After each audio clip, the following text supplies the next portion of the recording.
So the last couple months, Toyotaro has really been under fire from a huge portion of the Dragon Ball Super fan community. And even though he's not aware of it, the question going into Dragon Ball Super manga chapter 37 is, can Toyotaro turn that frown upside down and deliver a manga chapter that people are going to like? Because the last couple of months have not been too kind as far as people's opinions of Toyotaro, especially from fans of Hit who felt like that character was very underutilized by Toyotaro in the previous manga chapters. Well, much like with the anime version, it appears like the centerpiece of Team Universe 6, the focal point going forward past Hit, is the Universe 6 Saiyans, Kaba, Caulifla, and Kale, but the manga tells a slightly different story. What Toyotaro decided to do this month is put the focus on Caulifla, Kale, and Kaba and Universe 6, but instead of them facing off against Goku and other characters, they are pitted against Frieza. And thus, the bulk of this manga chapter is all about Frieza's battle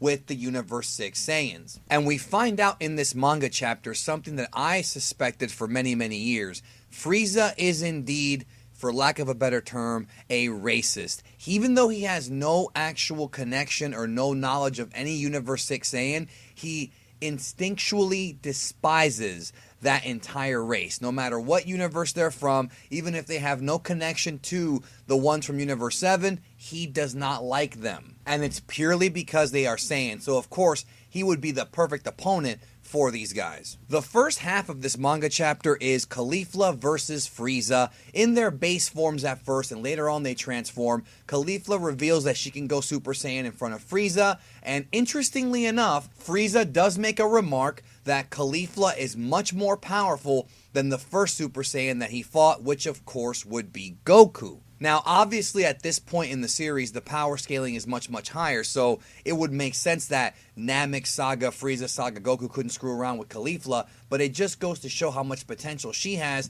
and even Frieza recognizes it. So they have what I think is a really fun fight. Frieza uses his telekinetic powers against Caulifla.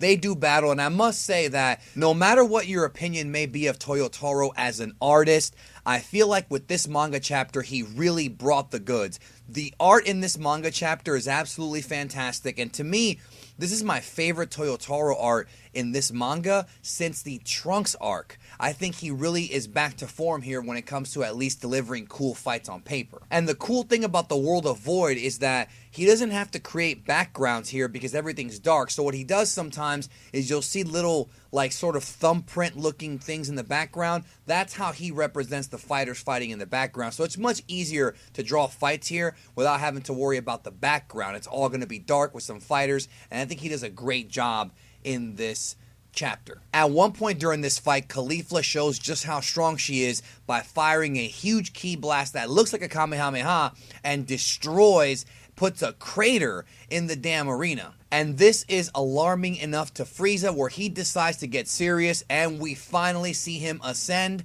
for the first time in this arc to Golden Frieza. And now we have Golden Frieza versus Caulifla. Now, of course, Golden Frieza is much faster and much stronger than Frieza in his previous form, and he gives Caulifla a run for her money, but Caulifla tries her best, but Golden Frieza's too much, and he's not even going at full power. This was a fun fight to read. It really was. I enjoyed reading it. At one point, Kale tries to help out and make it a 2-on-1 situation, but Caulifla insists that she does not want any help. Caulifla actually tells Kaba that she wants to fight Frieza 1-on-1, and Kaba realizes quickly that Kale is hiding her true power. We find out that Kale has a lot of love for Caulifla because at some point, Caulifla apparently gave Kale a place to stay, her and the other gang members. So as a result of that, they have a weird kind of respect, which is interesting because none of this was talked about in the anime version. So I'm wondering if Toyotaro in this version is kind of straying away from the supposed Caulifla-Kale relationship, which some have said is a thing,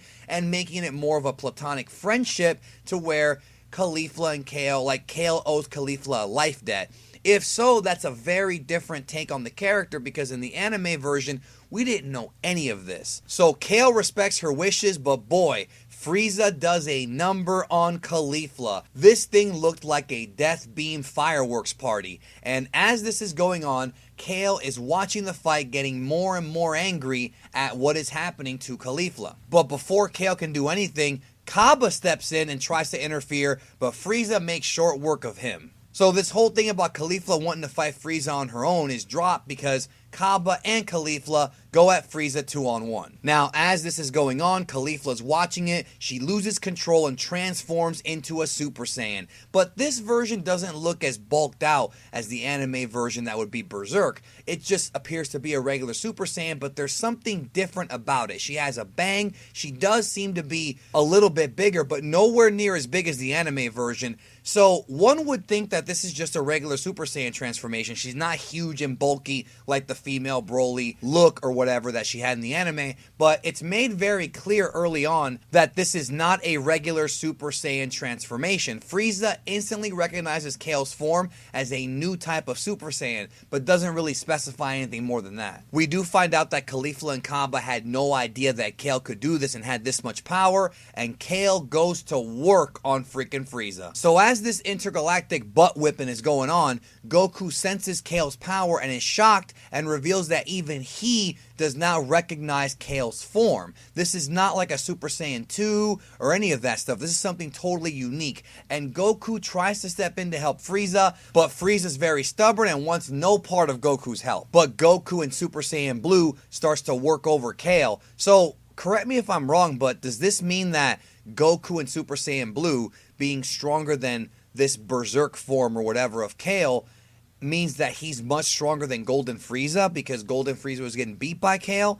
Very interesting, because it was implied in the anime that Goku and Frieza, at least Blue Goku and Golden Frieza, were pretty close in power, but it looks like in this version Goku is much stronger than Frieza based on his performance here. At one point Frieza's had enough and he kicks Goku right in the rib cage. He does not want Goku's help, and he was not kidding, folks. So Kale powers up again, and Goku talks about how she continues to grow in power and wants to know just how strong she actually is. So this Berserk form is similar to the original Broly form, which was kind of the idea anyways, the legendary Super Saiyan form, because that form gets stronger during the battle and is sort of like constantly growing in energy, growing in ki. So Goku seems quite curious about this. And now with this power-up, it appears like now we're finally seeing Kale get bulkier and bulkier and resemble that anime version of her. You know, and that's interesting that here she goes from being just a little bit more buff to really being shredded the more she powers up. So who knows how big she can get as her power grows. And now it appears like Kale is indeed going to be a problem for Team Universe 7 and pretty much everybody else in this thing. The manga chapter comes to a close with Vados making a remark about Kale's power, stating that she's being overwhelmed mentally and physically by her power, that she's losing control the stronger she gets. So it's almost like, and this is just my interpretation of this, but it appears like in the manga, unlike the anime, which kind of did it in reverse, Kale is slowly learning more about her body and her power, but the stronger that she gets, the less control she has. So it'll be interesting to see if in the future she is going to gain control of that power like she did in the anime version, and it'll be interesting to see if she can gain control but still retain that power versus losing it. That'll be a story that I'm sure Toyotaro may or may not tell in the future. Also, it is unclear